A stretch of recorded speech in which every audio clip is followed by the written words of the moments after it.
Now I'm very excited to welcome back a great mind in the sports betting industry, and Mr. William Hill from VSiN and the Goal Boys Discord and podcast. You can follow him on Twitter at not the Will Hill. Will, thanks for coming back on the show. We are smack dab in the middle of college basketball. How's life out east? Kev, what's going on? It's pretty warm out here. It's the 60s, which for middle of February is sort of unheard of. It feels like opening day sort of weather, but it's a long ways for that. We're in sort of that bridge period where football's over. We're not in March Madness, so it's college basketball every day. It's time to maybe recharge the batteries a little bit. Before you know it, we're gonna have day games, conference tournaments, NCAA tournament, which to me is just as good as any time during the sports calendar. So I'm excited. Oh, me too. In baseball, right up your alley. You're very sharp at baseball. I'm excited to talk a little bit about baseball too, because pitchers and catchers just right around the corner here, right? Pitchers and catchers starting to report. You're starting to see, DeGrom is already hurt, which you can't even make it up. He was removed from a spring session yesterday. So, I think we're like a week away from spring training games. We're 13 days away from March, with the Super Bowl being later and later every year, with now 18 weeks in the regular season. It just sort of sneaks up on you. Valentine's Day sneaks up on you. Usually there's a gap between the Super Bowl and Valentine's Day. It was weird. And it was like this last year too, where it's like the Super Bowl ends, then you have one day, and then boom, Valentine's Day. And you look up, you're in the middle of February. That's right. And it is great way to put it. I think about this the last 2 years as the Super Bowl got pushed up, adding a 17th week in the season. Funny, the 85 Bears won the Super Bowl on January 26th, I believe. And I'm just looking at my plaque here to make sure that's right. Can barely read it. So it's weird, and it's like a little bit more of a distraction now. I'm kind of like, I barely got time for the general public, I guess, to be interested in college basketball. But it's flying in full colors now. Everyone's going to be jumping on, and literally some teams have 2 or 3 games left until their conference tournaments will. Right.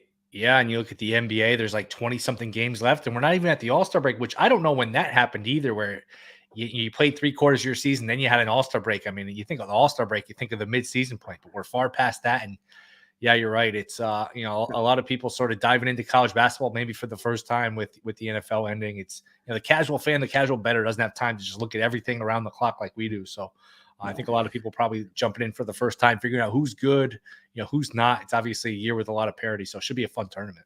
Oh, it's going to always, I can't wait for the tournament, but I'm actually just anticipating, having fun every weekend until it's almost like the tournament feels a little too close now that football. Right. And I want to have a little more time with my college basketball. Yes. But you know what? I've been doing it every weekend, and I really got deep into it when conference seasons start. But we'll talk about that. I want to talk a little NFL because, it's funny now. It's not like it was 5 years ago. The NFL doesn't end for us really anymore because there's lines that come out right away. Lines used to come out after the draft for futures and season win totals, and it used to be the offshores coming out first. Now we have DraftKings, we have FanDuel, Betfred, all these amazing sports books that, start to put out lines very early. As a matter of fact, you can bet on the Super Bowl next year. So obviously we had a crazy game in the Super Bowl, very exciting. Now we have an NFL draft, and that's kind of the next thought process. Do you have any NFL draft thoughts or plays to this point? Not yet. I do think the NFL draft is really beatable. I think a lot of the sports books really got hit on the chin with it last year. So I'm curious, who puts up what and how many props they offer, how many just offerings there are, because, when the books, they don't like to lose. So I think that some of them are going to be a little shy about putting stuff up. Haven't bet a ton lately. I haven't bet a ton yet. I don't think I've bet anything yet. I do think it'll be Young going first. But again, I'd like a little more information about that. To me, it's going to be a quarterback. I think the Bears do one of two things. Draft Young, which I don't think they'll do, or trade the pick, auction the pick, and move down, and whoever moves up will pick a quarterback. To me, the Bears, two things. That pick is too valuable to not trade it. And the Bears have too many holes. I know Carter's a tremendous player, and you want to get a big-time defensive player, but the Bears need so many things.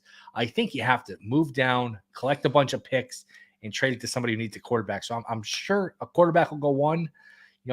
Young is basically a coin flip, a small favorite. My guess is Young goes first. It's so interesting, and I haven't made a play yet either. I'm showing you the odds. Bryce Young minus 160, CJ Stroud plus 330, and then Will Levis at plus 550. everything is tying into this rumor. And being a Bear fan, I see all this crap, and I actually see the Bears doing something, interesting, talking about trading Fields. Do you have any quick thoughts about what's going on there? I'd be surprised. You're more tuned in than I am. I thought they were pretty adamant that they wouldn't. You never know if they're being honest with that stuff. Personally, I would. Young's cheaper. You get him, 2 years younger, 2 years more of a rookie deal. To me, look, Fields has some elite traits. I'm curious what your thoughts are on him. To me, he just takes so many hits. He takes so many sacks. I worry about him staying healthy, taking 250, 275 hits a year at his size. I don't know that you can sustain that. And now it's hard to judge because he doesn't have great receivers, doesn't have a great O-line. I get all that. But, man, I think Young's tiny too. Young's no sure thing. None of these guys are ever a sure thing. I'd be interested in, seeing what I could get for Fields and drafting Young. My guess is they won't do that. Maybe you have some information, though. Well, I don't have information, but this is a great rumor to start if you're the Bears. Yeah. Because all it does is make that pick more valuable. If there's a team that really wants Bryce Young, the Bears' smokescreen of trading Fields makes what they have to give up way more in that situation to get to number one. I mean, that's why you see the odds, as a quarterback, because the Bears are most likely to trade down. But, if they did trade Fields, you would have to think that they fell in love with a Bryce Young or a CJ Stroud. You can cross, if that happened, first of all, let's just speculate. I highly doubt it does. I think it's just a great move that they're throwing noise in the media right now. I think it's just playing people like that. That's what I wanted to see out of the Bears for years, by the way. It won't be CJ Stroud. He came from Ohio State. You are not going to drop the mentor of CJ Stroud for that. So if that's the case and the Bears do trade, you probably almost have to make a bet on Bryce Young. And maybe they get some good capital for it. But secondly, I disagree that Bryce Young is better than Justin Fields.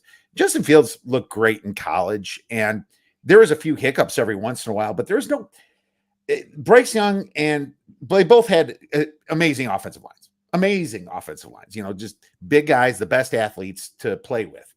Fields is 4 inches taller than Bryce Young. He's probably faster than Bryce Young. We saw him run. Is he more accurate? Maybe not. But at the same time, we said that about Hurts for a while, that he isn't that accurate. I think you're just taking a gamble off someone you kind of work with and not.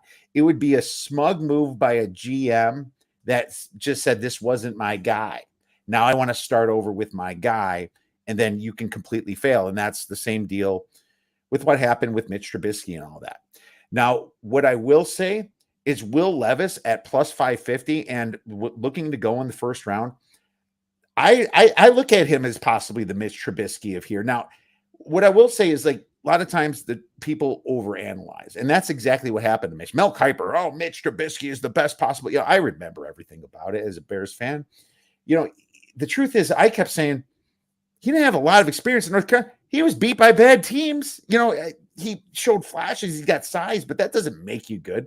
Looks like Tarzan, plays like Jane. And that's kind of like what he was in a way, right? He was like perfect, big, fast, strong arm, scared as hell out there, no confidence.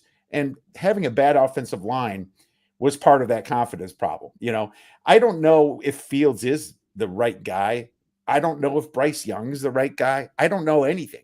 I just know the value for trading down and then maybe even taking a shot on something crazy down there. God forbid the Georgia quarterback who's like 26 years old already turns out to be in the NFL. But that kind of quarterback, like we saw with Brock Purdy, could be out there. It's system, it's offensive line, and it's draft capital. So I think it's great for the Bears for doing that, but I have no idea if they land on 4 where the Colts are. You got Arizona at number 3. That's probably going to grab Will Anderson, maybe Jalen Carter, because they need to stop the run too. But right now, I think the Bears are playing it correctly. They're going to trade out, and I have no plays in the draft yet, Will. No, we're too far out. I mean, I think that this time last year nobody was talking about Walker for the first pick. I think there was 3 different guys rumored to be the first pick. Remember the Jags? It was supposed to be an offensive tackle. Then the Jags franchised their guy, so they said maybe they won't pick a tackle, be Walker. It was 2 or 3 different guys that were favored. So we still have a long way to go. I think the information will get better, get clearer as you get closer. Just in terms of not from betting standpoint, but the guy that's going to be fascinating in the draft And you could talk me into either way of this because, there's the old adage that you don't take a running back too high in the draft. You look at Pacheco going in the 7th round. Look at all the good running backs: Henry, Taylor, Nick Chubb. None of them went in the 1st round. Kamara, yeah. Dalvin Cook. So why take a running back early? You can get them at any time. I believe that. But also the Texas running back, Robinson, has a chance to be like an Adrian Peterson, like a best running back in the league, home run hitter type of guy. Somebody's going to bite on him. Now, it's got to be a luxury pick. You can't be a bad team picking a running back, but if you're somebody like the Bills that needs to hit home runs against the Chiefs, that needs to control the ball, with Cincy, it has to be a good team. Does Philly? It has to be a luxury pick, but does a good team at some point trade up or at some point bite on Robinson because, man, he's a hell of a player. It's sort of competing thoughts where, hey, I don't want to pick a running back early, but then you got this guy who is just a game changer. So that's going to be fascinating one to watch. Absolutely. And I thought he is the best, and I watched him. He is the best. He's the best running back in the draft. They don't have running back props out yet, but I also saw someone who I believe that was the best running back in the draft, and Jonathan Taylor, get picked second. He ran a 4.3 40. He is 230 pounds, and he got picked second. He was he was kind of like Saquon Barkley to my Badgers, And I was like, really, you pick Edwards-Helaire? Now, Edwards-Helaire had his injuries issues, and he played for a great LSU team, but Jonathan Taylor is an NFL running back, and I thought that was a miss. Now, Jonathan Taylor had a bad year last year, but that doesn't mean that, what we saw in his speed shouldn't have put him out front. But yeah, it's all about the price. I'm excited to get in the draft, Will, and I think me and you are going to talk a little bit more about it as the weeks come on. Absolutely. Yeah. It's a great time of year, and it's bettable. You can get some good value. It's just hard to keep up with all the information as the sports book. So it'll be interesting to see what they post. And of course it's one event where it helps to have so many different outs, sort of like the Super Bowl, because you get so much different variance in all the lines, and it's a great way to make money. It sure is, man. Well, let's flip into pitchers and catchers coming in, baby. Baseball future bets. Now, I think we dabbled on this a little bit last time we talked, but what kind of bets have you made so far, and what was your thought process behind it? Just a couple season win totals. I bet under 61.5 for Washington. I like picking on bad teams in good divisions. Now, they've changed the structure a little bit. For the past, dozen plus years, it's been you played every division opponent 19 times each. So if you're a bad team in a good division, you're really screwed, because that's 50-something games, 80, 4 divisions, almost 80 games against your division. So they've changed it a little bit. I think it's 14 now, but still, that's a lot of games where if you're a bad team in a good division, you're going to get beat up. And if you look at Washington, Philly went to the World Series and they add Trey Turner. The Mets won 100 games. The Braves won 100 games. The Marlins have really good pitching. Washington is just a really bad team, a total rebuild.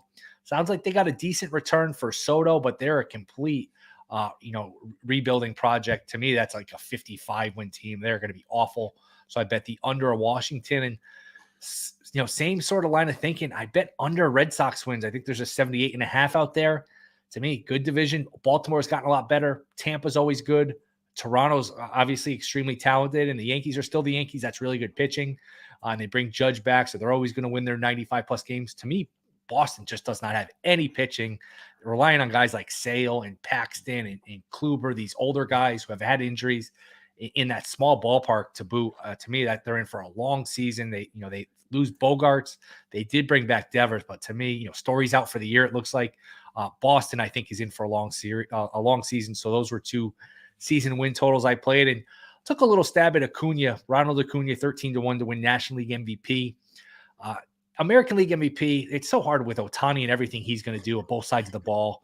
Judge, if he's healthy, is probably going to hit his 45, 50 homers. I can't find any value in the American League market, but to me, Acuna probably came back a little too early from the knee injury that he suffered 2 Julys ago. He wasn't the same player this year, but when he's healthy, he's as good as anybody with the speed, the power. He'll be on a good team, so he'll be at the front of everybody's minds.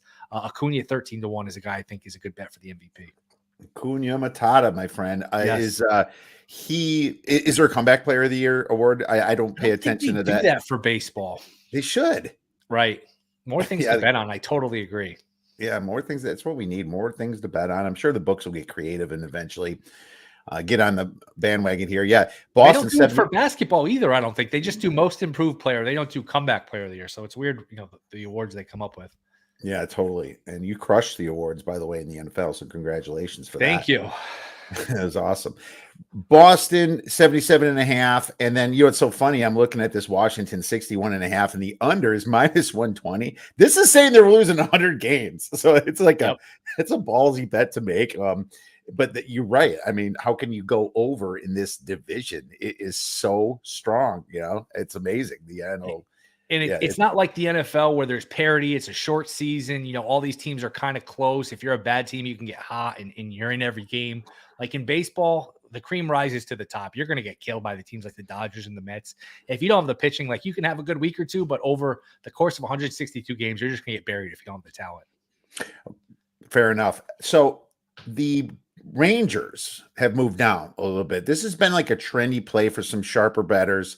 Some of our mutual friends have been jumped on this. Will, I mean, why is that? I look and I like their moves. They made some really nice moves. Getting some pitching, I believe. Yeah, and and certainly in the bullpen, I believe Eovaldi, and there's a couple other guys, that they grabbed. Trying to remember offhand off the top of my head. I have to probably relook at it, but Andrew Heaney, Odorizzi, Jake from obviously he was with the Houston Astros, I believe, and then Martin Perez, right? So those are some amazing bullpen moves, and a lot of people are saying that's what they were lacking last year was their bullpen. A couple guys, Seager's there. What do you think about this? I mean, it's funny. You see, Houston's a massive favorite, -750 to win the division. But them to make the playoffs, I'm seeing 175 plus 190. Is that worth a stab to make the playoffs, you think? And it's not, to me, it's not worth a bet. I could see where people pricing the improvement because, look, DeGrom was already dealing with side tightness. Doesn't sound like it's serious, but hey, the fact that you're dealing with anything at the moment you clock in spring training is concerning. But when he's healthy, he's the best pitcher basically in the sport. And you're going to add that to a team that got Seager 2 off seasons ago. You got Marcus Semien.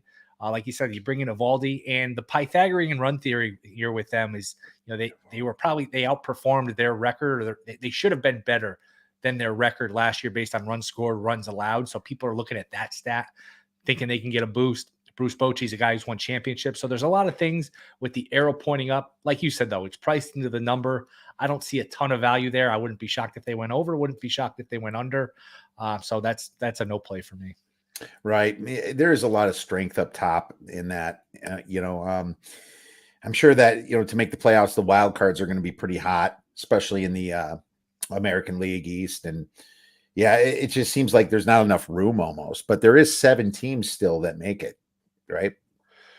Too many teams, man. It used to be so hard to make the playoffs in baseball. Yeah. Now it's like it's sort of March Madness, where hey, you're around 500, you're good enough to get in, and the postseason's a whole new season. So yeah, there's that added element of now you got a bunch of wild card teams. It used to be. I mean, I remember when we were kids, there was no wild card, and it was a big deal when they added one wild card team. Now you're up to multiple wild card teams. It's definitely a different feel to it.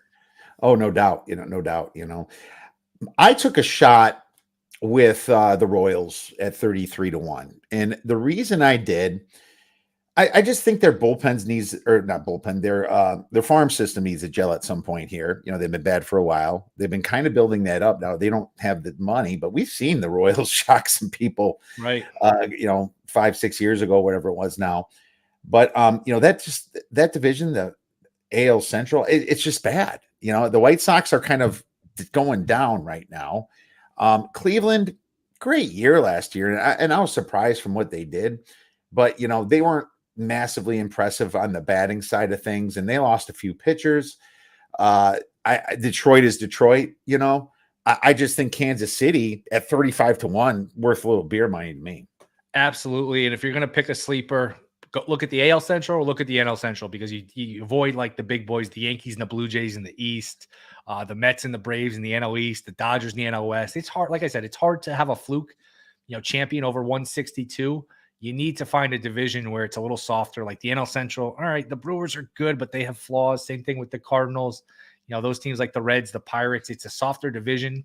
And same thing with the AL Central, whereas there's not that dominant team. You don't, sit there and tremble that you have to face the Indians or the White Sox. the Guardians or the White Sox. I'm still not used to it. I'm still not in baseball form, but yeah, absolutely. That's either Central Division is probably where you're looking for a sleeper, and I could buy the Royals. Absolutely. Well, the Cubs win total is only 77.5 right now, and I kind of like that to the over. They made some of the best moves in there. Now, I know Wilson Contreras did go to the Cardinals, which was a brutal move for us Cub fans, but man, they spent some money here. They have a pretty good farm system, a couple guys that might develop here coming into the season here. And you know, as long as their bullpen holds up here and they just get a little bit better on the bats, they have a shot to not only compete for that division, but 77.5 is very winnable, especially when you got the Pirates, you got the Reds over there. Yeah, it's fun when the Cubs are good. I mean, they had that stretch. They won. Not only did they win the World Series, it looked like they were set up to, compete for a long time with that core with Bryant and Schwarber and all those young players. And it sort of fizzled quickly because they were in the playoffs and won a series the next year. And it was like, all right, you know what? That was their year. It was the year after. NLCS. That's a good year to follow up with the World Series.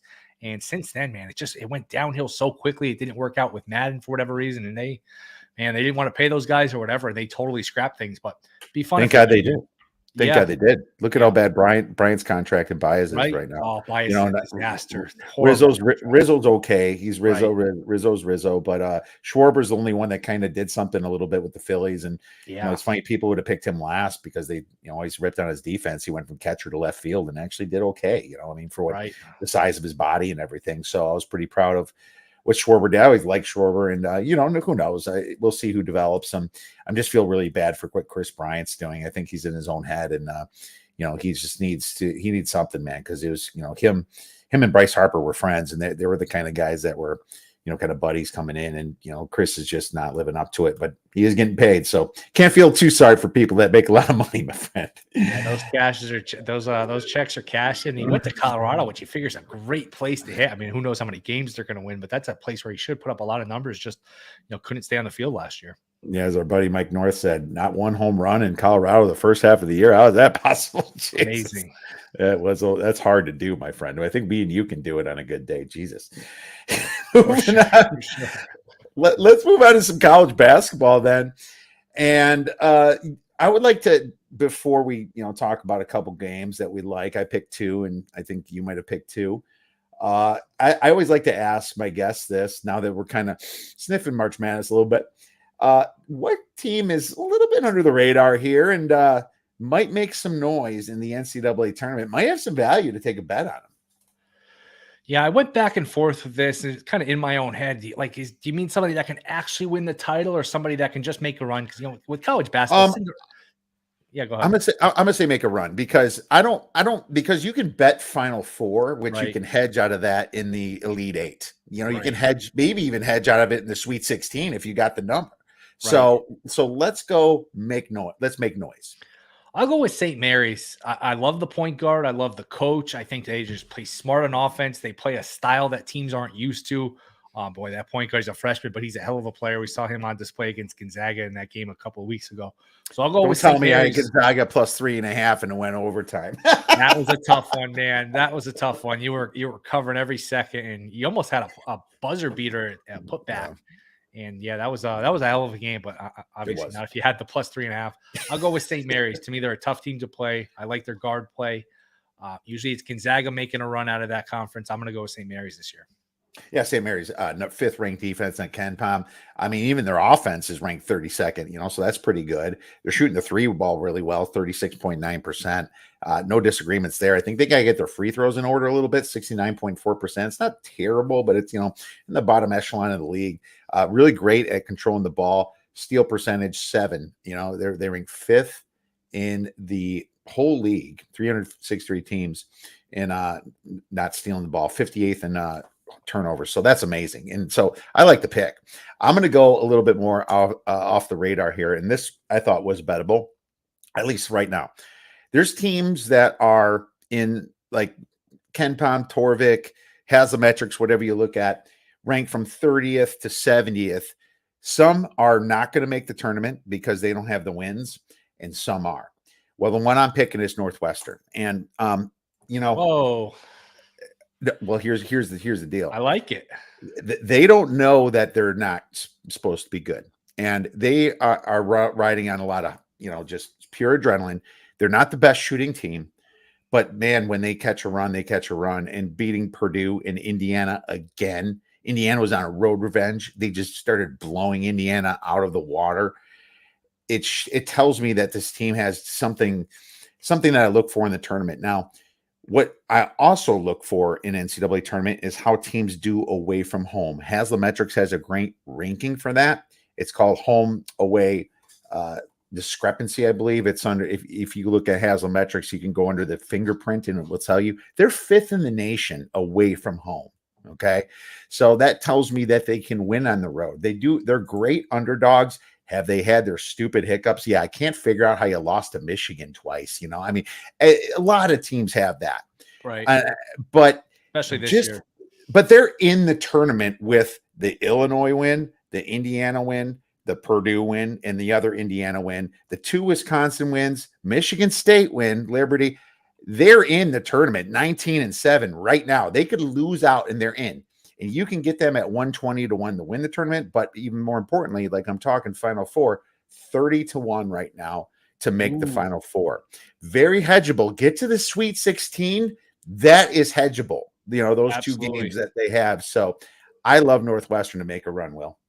Yeah, absolutely. And of course, there's always a debate. Do you take that long shot number, which is sexy, and you just put it in your account and you forget it? Or do you just sort of go mechanical parlay and go money line, roll it over money line again? Sometimes you're better off doing that. So that requires some math. It requires some projections. But of course, just keep that in mind for everyone listening out there. Just to make sure you get the best bang for your buck and just do the math of it. Because some of these long shot prices, I mean, we could talk directly, hey, I like St. Mary's, but sometimes these books, they rip you off. They don't give you the best number. You're better off just going game by game. I'll give you an example. Baylor, I want 25 to 1. Now, the reason they're at 20 to 1, which I think might even have a little value because I see them as a minimum 2 seed. But with Baylor, they have Kansas on the road, then Kansas State on the road. So I'm waiting for them to possibly drop one of them. And if they don't, I can still do a mechanical parlay. Maybe they are a 1 seed. It's not like I still can't pick them. But, at this point, an injury can happen. 20 to 1 is not quite enough for me on a team that, isn't a very tough Big 12. So great points. Mechanical parlay is something to look at because it gives you options. You just have to remember to do it. A lot of people will forget to grab that. Or they chicken out. You know what? You go in with the mindset, hey, I'm going to do a money line. I'm going to roll it over. I'm going to roll over. Then you start to see that money becomes real, and you say, oh, I'm afraid to do it. I'm afraid to pull the trigger. Or you lose it betting something else. There's other ways to go off the rails with that one too. Yeah, 100%. There certainly is. Well, let's move in to some games then for the weekend, my friend. Now, I didn't take any looks for Friday. I usually like to mention it, so at least let me kind of just share my screen, get that out of the way. This is on Haslametrics. It looks like Yale versus Penn is the number 1 rated game. Here we go on Friday. There you go. Ivy League going on. Well, Ivy League's usually one I kind of stay away from. I only bet overs in the Ivy League, but this would be an exciting game to possibly look at. I think that San Jose State is really interesting against New Mexico. I believe they're at home, I thought. I'll even pull it up right now. Yeah, they are at home against New Mexico, and they're projected to win here. And I think the books haven't more at pick 'em. I'm going to have a tough time talking myself off San Jose State. I think that they're due for some positive regression. If you look at their free throw luck, it's 360th in the nation, meaning teams are just hitting free throws against them. That's just luck. It's not their fault, but I'm going to be looking at them. I know New Mexico had that big start, but they've been a great fade since January. But let's move into Saturday, where everybody's watching the games. You have some big SEC games all over the board. Why don't you start us off, Will? Pick a game. I'll go TCU at home against Oklahoma State. When you asked me for a sleeper, I thought about taking TCU because I really like their team. I thought they were going to possibly win the Big 12 regular season, but their whole team got hurt, but Lampkin, their best rebounder, Miles, their best scorer, their point guard, he got hurt, and they haven't been able to win a game since. And it's just their season's gotten off the rails. So now might be a good buy low situation for them. They get Oklahoma State at home. Those guys were close to coming back last night. I thought they'd get 1 or 2 of them back last night. So maybe they get both back on Saturday. There's a lot of talent there. They're great in transition. They sort of check a lot of boxes in terms of being a balanced team. And of course they're home, man. It's just not to oversimplify because I go on these spots and I have to talk for, a minute and a half about these games. Sometimes it just comes down to home court. It's really hard to win on the road in these good conferences. I think TCU, if they get their guys back, they'll bounce back and they'll beat Oklahoma State on Saturday. You read my mind because right before you came on, I did a buy low, sell high segment, and TCU was buy low for me. They were sell high 2 weeks ago when Mike Miles got hurt, but I'm now bringing them back to buy low. This team's too good to not be good. Now, Mike Miles is the best player of their team. He was actually ranked the number one shooting guard for a while too, in some different rankings I've seen. And, he was a massive loss, but now he practiced on Monday. There was a rumor he was going to play on Wednesday, which I got burned on, by the way, but he didn't.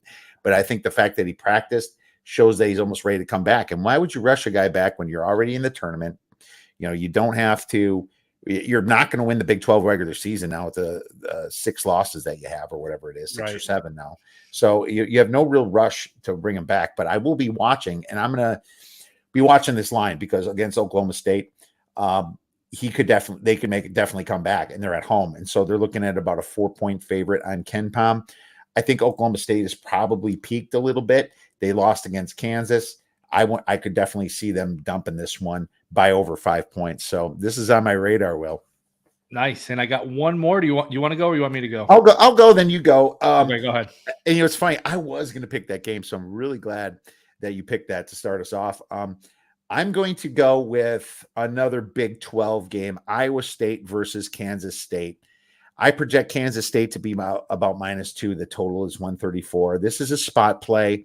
Iowa State did a good job against TCU last night.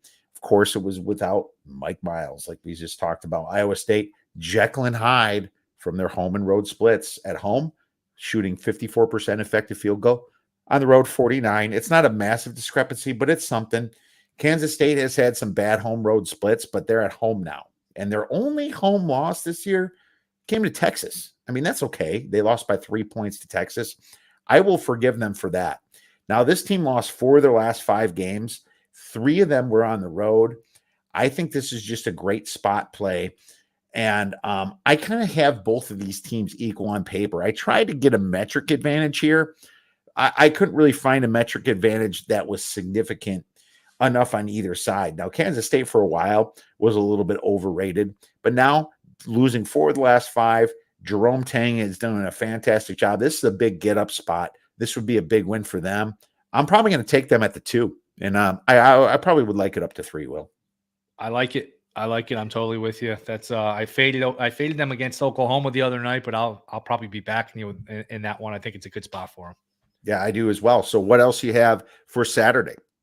I'm going to look at, Kentucky needs every win they can to get in this tournament. And it's funny to even say that. And these Blue Bloods have not had a great year with Kentucky, Duke, even Villanova, UNC. But I think Kentucky at home against Tennessee. Now, they beat Tennessee already, so Tennessee's going to have revenge. But Tennessee's coming off a game where they beat the number 1 team in the country in Bama. So maybe a little bit of a letdown spot going to Lexington. And I just don't like Tennessee's offense, especially on the road. I never trust Rick Barnes. I think this is a spot where Kentucky can get them at home again. When in doubt, go with the home teams here. These games are all so close, and I just don't trust Tennessee's offense. I think, so many teams can win it all. I would not put Tennessee in that category just because I think their offense is so hot and cold. So I'll take the Wildcats here on Saturday. It's a great play, and I'm glad he brought that up because this is going to be Tennessee revenge. Revenge is what you're going to hear all Saturday morning. It's going to be, we want revenge for losing at home, to Kentucky, to the Cats. Well, the Cats play good when their backs are against the wall. You've seen it last night. They were dogs against Mississippi State. They won outright. They took care of Florida. Vanderbilt's actually a better team now. They handled them pretty easily away. Since that Tennessee win, they beat Texas A&M. Now they're at home against Tennessee. What I like is this line is going to probably creep up and up. You might even be able to get a 5, 5.5 in this situation. So I like Kentucky for sure. Anything 3, maybe even better than that. And I think you're going to get a better line. And the one thing that's interesting, and I got burned on this a little, I thought Savari Wheeler was a little bit more important to them, but apparently, he didn't play the last 3 games. They played very well last night against Mississippi State without Savari Wheeler. It's almost like sometimes this team can step up without some guys that might sometimes take a few too many shots, going 2 for 8 from 2 isn't a good thing, for Savari Wheeler. It's almost like some of those times they shot a lot, they've lost those games, Will. So it's a great spot. And Oscar Tshiebwe has everything to play for. Yeah, and we've seen this before with Kentucky teams in the past where they kind of, get through the regular season. They don't look impressive. There was a year they went to the national championship game, I think is an 8 seed in 2014, where, they slogged through the regular season, but eventually the talent takes over. And when you're Kentucky, even on a down year, you have a baseline of talent where you can sort of compete with anybody. So I think eventually that talent shines through. Not that they're going to make a deep run because this is a flawed team, but I think this is a good spot for them here on Saturday. Yeah, right. And you still might get Frederick back as well coming on Saturday. He's questionable with a rib injury, but you might get him back. So that'd be a definitely plus to that handicap. I'm going to go with an ACC game, my friend. And the ACC has been wild this year. Duke versus Syracuse, and right in close to your backyard, but somewhat. Only this is going to be hours away. Only 6 hours farther than me, man. Pick 'em is what I'm guessing. Okay. And the total is going to be 139. Now, I believe Ken Pom has even Duke favored a little bit in this, but I'm not buying it. I'm going to say that the market is going to put this, instead of Duke being favored, it's going to be more of a pick 'em. I still am going orange on this one. I love this game every year. Now, it used to be Coach K with Boeheim against each other, the two great minds. But this Duke team is so different than what I remember. They almost kind of feel like just that middle of the road team that gets hot at home and cold on the road. Syracuse, they're that 2-3 defense, that 2-3 zone. It shows up sometimes. They don't play a lot of defense, but they tend to do well against Duke. But at home, I love how they shoot 54.1% at home, effective field goal percent. They're knocking threes. Duke, man, they're terrible on the road. They rank like 259th in home road discrepancy. It is massive. Now, Duke does play some solid defense. They're a little bit better on the boards, but that's what I worry about with Syracuse, is the fact that they don't rebound on defense, but the fact that Duke is sloppy. They turn the ball over, ranking 233rd in turnovers. I think Syracuse is great at fast break points. That's where I kind of see the difference. Now, I thought about the under, but I am worried about Syracuse not getting the defensive rebounds, and I'm worried about Duke turning the ball, making the fast break. So if this is at 139, I will probably stay away from the under, but if it gets above 141, I will definitely look to the under. But right now, I'm playing the orange, 2 stars. They could be that last team in and make another argument, my friend. That's what they always do, Will. Oh my God, it's like Groundhog Day. Every year it's Boeheim politicking to get in, and usually when they get in, to be fair, they make a run, and a lot of times they're in that first 4 game, and you look up and they're in the Sweet 16. So Boeheim knows his way around these tournaments and these big games. So I might end up tailing you on that one. And boy, these Saturday cards, they've just gotten so big. I don't know if there's extra teams now in Division I and all these teams moving up, but you go through a Saturday card and the list, it's like, going through the phone book, there's like 150, 160 games. It's amazing. Oh my God, it is amazing. That Oklahoma at Texas is going to be a big game on Saturday. Now, Texas is projected to be like a 10 or 11 point spread. That's a lot of points. That's a lot of points for an end of the year game like this. Yeah. Oklahoma 13-13, fighting to stay 500, fighting for possible relevancy to, be considered. There's no way I can lay that with Texas. So that's going to be probably a lean to me until I handicap it a little bit more. Kansas Baylor. How about that game? I don't know why this isn't listed as the top game here. They have UCLA as probably the top team, so they have them playing Cal on Haslametrics. But Kansas versus Baylor is the best game of the weekend, in my opinion. That's going to be interesting because Kansas is probably going to be a 2.5 to 3 point spread. Anything just playing with that 3 is probably going to force me to play Baylor. I just love the fact that Chamu Chacho is back. LJ Cryer and Flagler have been just absolutely fantastic. This is going to be a fun game, and Kansas has a tough stretch coming up, my friend. Absolutely. Yeah, that should be a fun one and good chance. Yeah, I would say that we'll probably see it again. Big 12 title game rematch, but that conference is so deep and so balanced that you never know what's going to happen in that tournament. That's going to be a hell of a tournament. Yeah, absolutely. You got Indiana versus Illinois now. Illinois losing ugly game to Penn State. Where Brutal. was it Wheeler or who was the one that scored 41 points? Jalen Turner. I forgot his name. I have to pull it up here.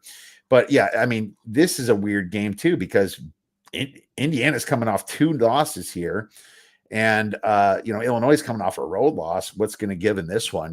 These are supposed to be 2 of the top 3 Big Ten teams. I think it's a great game.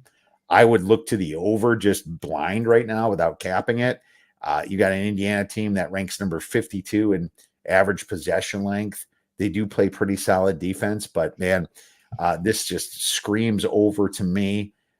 Illinois is on the road here, and they're going to have to put up some points on the road. But yeah, Penn State, I'll tell you, it was Jalen Pickett that did that. That's who it was. So hell of a player. Oh my God, hell of a player. Definitely a number 1 Big Ten guard there for sure. Sunday too, right? Wasn't he a transfer? I could actually check real quick. I thought he was okay. Siena 2 years ago. Yep, that's what it was. Yeah, he was on Siena for a while, and Siena was a dang good team back in 2020 from the Metro Atlantic Athletic Conference. How far are you from Siena? Not too far, maybe an hour and a half, maybe. Okay. Yeah. That Metro Atlantic. Was Siena the best team was Iona the best team in the MAC last year? I think it was, because as crazy as the St. Peter's run was, they weren't even the best team in their own conference. I think they were a 2 or 3 seed in their own conference. They ended up going to the Elite 8, which is just amazing. Yeah, I think it was Iona. They're ranked the highest. Yeah. They lost to Ryder last year in the tournament. That was how crazy that tournament was. Did St. Peter's win it? Yeah, they had to have, because they went that big run and finally lost to North Carolina. But that was so exciting, and certainly got their coach a nice job over there at Seton Hall. Absolutely. So that's another great story. So let's touch on Sunday real quick. I did look at Sunday, and of course I'm kind of surprising you with this, but there's some great games. You got Northwestern versus Iowa. Is Northwestern going to have enough in them to beat another big team? That's going to be fun. Remember, no football on Sunday. You got college basketball, right? Purdue, Ohio State. I don't know what to say about Ohio State. Let's see what they do tonight. Jesus, it's like they quit, man. Their get right spots have come and gone, and this will be the day they turn it on. I thought Michigan State was a decent spot from last Sunday. It's just at some point, it's not going to happen. If it hasn't happened by now, it's hard to see it happening. It's very hard to see it happen. I'm going to go with Maryland versus Nebraska here on a quick handicap. Nebraska, man, I hit that money line at plus 630 2 nights ago at Rutgers. I just thought that was fun. But Nebraska's that other team similar to Vanderbilt, ranked in the 90s-ish on the Ken Palms, that are probably better than that, and they're playing for integrity. They're probably not going to make it, but this game could get them to 500. It's like Maryland's real weakness is shooting the 3. They only rank 335th from the arc. Nebraska's at home, so if they get a jump, it puts pressure on Maryland to shoot a 3. They're going to be home dogs of Ken Palm says 4, Haslametric says 6. I just like their emergence here of that point guard. I think it's Kasai Tominaga is how to say it. I'm not 100% sure. I've been watching him. He beat my Badgers in overtime, but he's shooting 41% from the arc. Now, Maryland's strength is inside, but 6'9" Derek Walker, 6'7" Sam Grissel has been keeping Rutgers in the game defensively. I just kind of like the momentum they have, and they have some quality home wins. Iowa, they beat at home. Ohio State, Penn State, and Wisconsin at home. This should not be 4 points. So I will be on Nebraska on Sunday, Will. And maybe you get Maryland off a letdown spot, because I like them. I don't know when people listen to this, but I like Maryland tonight against Purdue. I think they sort of gave everyone the blueprint when they played 3 or 4 weeks ago against Purdue, where you pressure their guards and Purdue can turn it over. I don't really love that Purdue backcourt. I think that's a weakness. So I think Maryland wins tonight, and maybe you get a little bit of a flat spot for Maryland this weekend. Oh man, I'm waiting for a 3. Don't you be telling people, buddy. Come on. You think we'll get a 3? If you don't get a 3, you tell it says it's the right side, doesn't it? Right. No, it's down to 1 even. So yeah, I mean, I looked at it this morning, and obviously the Maryland money came in. I totally agree with the Maryland money here because Zach Edey. First of all, I love Purdue and the way they play the game. I love rim teams and 3 teams. Right, I don't like mid-range stuff. But what I will say is that Maryland's got the size to at least disrupt Edey a little bit. And if they can get that done, then I think they're going to go a long way because Purdue's on the road here. People are going to think it's a big get-up spot because, they're playing after a loss. No, Maryland's actually extremely good on the inside, and they could be defending Edey. They don't shoot a lot of threes and they don't make a lot of threes, but at home, I think they have a better shot here. I'm actually really hoping they beat Purdue because this makes my line juicier on Will. So that's what I'm looking for. Absolutely. Yeah, that would work for me too. You always have to worry about, you're playing Purdue. You don't want to get killed in terms of the free throw disparity, offensive rebounds, things like that. But I think it's a decent spot for Maryland tonight. Yeah, let's hope that the free throws, obviously, you get a ton of them with Edey involved down there. Absolutely will. Well, we're out of time, my man. Awesome breakdowns of college basketball this weekend. Where could our listeners and viewers get your great information and media? Well, appreciate you having me, man. This was fun as always. I'm on VSiN 4 or 5 days a week, so I'll tweet out those. And Gold Boys Discord, goldboys.com, twitch.tv/Gold Network. We have Twitch shows a few times a week, so man, this was fun. It's a great time of the year. Recharge your batteries a little bit, but a lot of college basketball before you know it. Baseball, the draft, and NFL will be back before we know it. So appreciate you having me on, man. Thank you. All right, man. Well, we love it, and we always appreciate you coming on, Will. So thanks again. Best of luck of the weekend, my man. See you, Kim.